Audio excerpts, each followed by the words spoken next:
আসসালামু আলাইকুম সম্মানিত ভিউয়ার্স, কেমন আছেন? আমি মোহাম্মদ জাকারিয়া, চিকিৎসক, মোটিভেশন স্পিকার। আপনাদের মাঝে স্বাস্থ্য বিষয়ে আলোচনা নিয়ে আসলাম। বন্ধুরা, বিভিন্ন সময় বিভিন্ন ধরনের আলোচনা নিয়ে এসে আজকে স্বাস্থ্য বিষয়ে আলোচনা। তো বন্ধুরা, আজকে আলোচনার বিষয় যে আপনার দ্রুত পেটের গ্যাস দূর করুন ওষুধ ছাড়াই। তাহলে এই ভিডিওটা প্রথম থেকে শুরু করে শেষ পর্যন্ত না টেনে শুনবো। প্রথমে একটি লাইক দেবো, সাবস্ক্রাইব করবো, নোটিফিকেশন অন করব, পেজে ফলো দিব, তাহলে স্বাস্থ্য সম্পর্কে নোটিফিকেশন আপনাদের কাছে পৌঁছে যাবে। তাহলে বন্ধুরা, মনোযোগ দিয়ে শুনুন।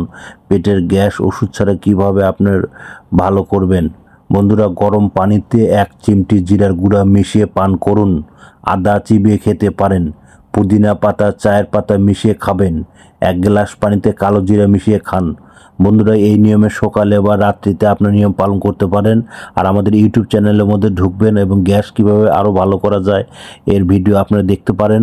আর যে কোনো ধরনের গোপন অসুখ বিসুখ আমার এই 100 বছরের প্রতিষ্ঠানে আপনারা যোগাযোগ করুন। তো বন্ধুরা, এতক্ষণ মনোযোগ সহকারে দেখার জন্য সবাইকে থ্যাংক ইউ, সবাইকে ধন্যবাদ।